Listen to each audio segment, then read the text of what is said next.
Hi everyone, welcome to the Crypto Conversation. Slightly different show for you today. Haven't done one of these in a while, but I always enjoy doing them. Going to do a Crypto Conversation, crypto markets sentiment report. Just going to go through a few tweets, data points, charts, stuff like that, just to see, what are the big news stories, what is happening in the market. So I'm filming this, so I'm going to put it on the Brave New Coin YouTube channel if you want to follow along. But of course, you can also just listen to this as a regular audio podcast as well. So, firstly, want to thank our sponsor, BitGet, one of the world's leading crypto exchanges, certainly one of the world's leading copy trading exchanges. Lots of resources, of course, are on the BitGet website, as I talk about really at the beginning of every show. So, this is the BitGet Academy. So, you can see lots of resources here for if you're a beginner's guide, just beginner's guide to KYC, how to use BitGet copy trading. It is all there. And then, of course, you can go through the other different categories, how to use some of the bots, Crypto 101, got some ETF info, Trading 101. It is all there. And of course, BitGet also publish pretty much daily research reports, just what is happening in the market on a day-to-day basis. So obviously very useful resource if you're a trader and you're watching what is happening. And of course, as we talk about on every show, they have their own BitGet wallet. Which is really designed to help users access the Web3 ecosystem. So, it's a Web3 portal to the crypto universe, NFTs, DeFi, all that good stuff. So if you're interested, just go along to bitget.com and you can find your way through all of those resources. All right. Well, thank you to BitGet. Now it is on with the show. So if we start here at Brave New Coin HQ. What can we see? Bitcoin price today, 37,469. Doing well. All of a sudden, Bitcoin back, just kind of jumping almost, over 5% overnight. Look, no real super obvious catalyst, if I'm honest. You can see it's really a big jump across the entire crypto markets, which we do enjoy seeing. Just a sea of green wherever you look, really. Solana, of course, a big winner. You will have seen, of course. Look, if we talk about our performance year to date, Bitcoin up 127% on the year, pretty decent. Ethereum lagging just 71%. But Solana, an incredible 557% year to date. And that's even more impressive, really, when you consider that Solana is a reasonably highly capitalized altcoin in, the top 10 on the market cap. Of course, I suppose you could argue that given the collapse of FTX and the dubious relationship that perhaps Solana had to Sam and the FTX Alameda team, Solana really did crash. So, of course, it had a lot much further to run off its lows, if you like. But I think nonetheless that has been really the story of the year in terms of altcoins. It has been Solana's outperformance of almost everything else. But if we just look at, I guess, the Bitcoin chart, you can see really in the last month, really from sort of mid-October to where we are now, mid-November.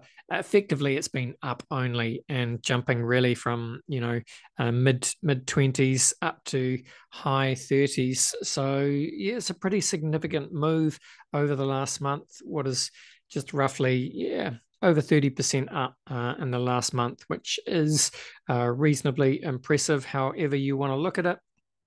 Still obviously got a little way back to reclaim those highs, but coming off the lows at the bottom, yeah, almost halfway there. So you can see, yeah, I mean, we've done well. So yeah, um, even yeah, so pretty much up only from last month. Had a little bit of a down here earlier in the week, but just boom, overnight regained it in one candle really. So yeah, reasonably impressive performance from Bitcoin. Of course, I said at the beginning there's not really any catalyst for the move overnight, but in general, obviously the reason for this up only bullishness over the last month is the anticipation of the Bitcoin ETF approvals, and also maybe to a slightly lesser extent, but certainly a big part of the narrative, the anticipation leading up to the Bitcoin halving in April next year. Just quickly have a look at the Solana chart because, yeah, it just shows, boom, if we talk about up only in Bitcoin in the last month. So same here for Solana. So if we start from, yeah, mid-October and then whoosh, yeah, so really going from what, about just over, let's say, $21 a coin, now at 66. Still a way, of course, a way to go to towards that all-time high for Solana. But man, do they get there this cycle? I don't know, but possibly. There's a lot of momentum behind Solana. All right. Well, if we're doing a market sentiment report, we have to look in at the crypto fear and greed index. Where are we at the moment? Greed. No surprising. Not surprising. Yeah, makes sense, doesn't it? All right, talked about the Bitcoin halving. There's a good page here on the Brave New Coin website. Encourage you to have a look at it if you want to dig into some of the data. Of course, very simply, the next Bitcoin halving, which will be, I believe, the fourth Bitcoin halving. Yeah, the number of Bitcoins that are rewarded to the miner of each successful block. That reward will reduce from 6.25 down to 3.125 Bitcoins, effectively cutting the daily or yearly, really, supply of Bitcoin in half. It's a good chart here. I'm not going to go too deep into this at the moment, but it just kind of shows the cycles. So each halving is this line here. So we're coming up to this one here. And just generally, you can see that in the green, that is the bull market. Look, in terms of Bitcoin's cycle, 4-year halving cycle, this is what's happened in the past. Obviously, doesn't mean it won't happen in the future, or it will happen in the future. We don't know. But generally, this green bull market has generally taken place after the halving. So I suppose, people are potentially looking for yeah, a repeat of that, in which case the real bull market would kick off, yeah, say roughly April next year. We've got a countdown here. So rough approximation, 150 days away, which would put the halving around 14th of April next year. Man, that really is starting to get close. I mean, what's middle of November now? Here in New Zealand, people, if you're unlucky enough to go to a shopping mall, you'll see the Christmas trees are starting to sprout up. So before you know it, it'll be Christmas. It'll be summer holidays here in the Southern Hemisphere, winter holidays everywhere else, Thanksgiving and so on. Once we're through that and out into January, February, then the countdown to the halving will really begin in earnest. Lots of data there if you want to get into it. Yeah, just had a quick look at Bitcoin Google Trends, search trends for Bitcoin on Google Trends, and not a lot happening really. So this is interest worldwide over the past 12 months. Just, we had a little spike earlier this year, and then it's just kind of puttering along. Had a little spike in October. but just kind of puttering along. And you can see this a bit more if we zoom out to 5 years, shall we say. So, in fact, let's do the whole thing as far as we can go. So you can see really massive spike in Google search terms back in this 2017, top of the 2017 bull market. And then Google search terms kind of just mirrored the price since then. So we're not super low, but we're not super high at the moment. It's also interesting if we add in, let's add in the Bitcoin halving as a comparison. And you can see, it's actually hard to even see. There is a, it's hard to see. Let's take off, if we take away Bitcoin. So the only way to get any real data on the Bitcoin halving is to just do it by itself. And then you can see this is the 2020 halving. There's a spike there. And you'd expect, so what that suggests to me is we are slowly ramping up. And as we get closer to April next year, this will ramp up and we'll see that kind of outperformance or that kind of shoot up in interest again. And that will just be a hugely positive sentiment driver, I think. Let's add in the Bitcoin ETF. So you see, Bitcoin ETF, people are talking about it, but it's still not a huge amount, because I think if we add Bitcoin back in, you'll just see that the searches for the ETF and the halving just can't even be seen really next to Bitcoin. So to me, that's all bullish. It just means this people aren't paying attention to what is about to come. All right. Look, I mean, the Bitcoin ETF stuff, for people that actually follow it, I suppose listeners like you and I, people that spend too much time on crypto Twitter and the news cycle, it can get a bit noisy. There's a lot of chatter, a lot of it's meaningless, a lot of it is simple speculation. I think, bottom line is, this guy James Seyfried and his colleague Eric, they're the two ETF analysts at Bloomberg, and they're kind of seen as really the only in the know commentators. But they've really put the odds of spot Bitcoin approvals by January 10 next year at 90%,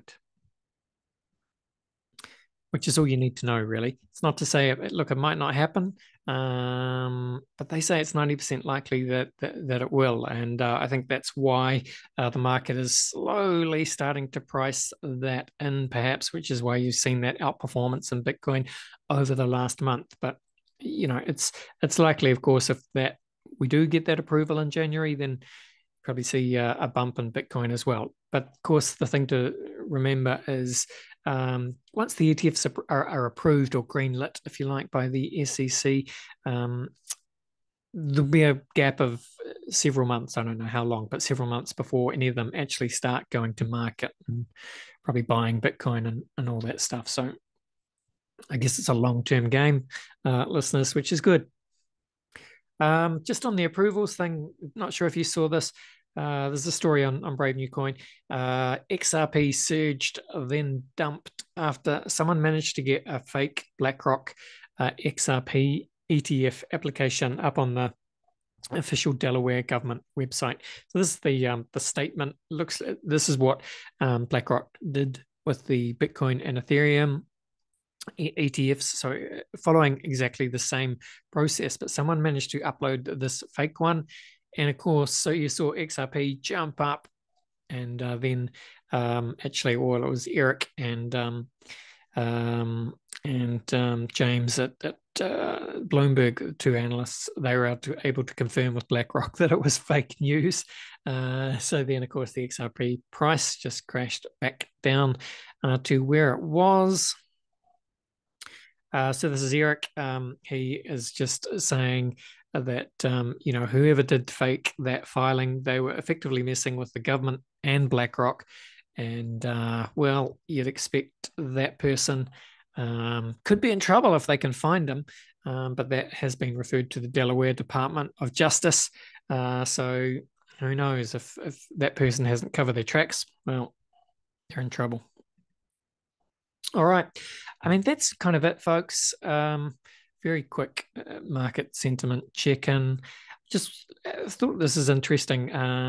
Michael Saylor, of course, who famously has been buying Bitcoin at an alarming rate over the last 2-3 years, both for himself and on behalf of MicroStrategy. I don't have the numbers here in front of him, but I think MicroStrategy is now over 1 billion in unrealized profit on their Bitcoin holdings. So considering we could be in the early innings of a reasonably intense Bitcoin bull market, fingers crossed, who knows where that will run to over the years ahead. But I enjoy his Twitter account because he's using who knows, Midjourney or DALL-E or one of the AI image tools to create some pretty interesting Bitcoin themed digital art, and just posting it to his Twitter. Yeah, I mean, how good's that? What's that? Yeah, I don't know how you describe that. It's a train, has some perhaps ornamental Indian theme to it, but very much gold and very much Bitcoin, and yeah, pretty impressive. Right.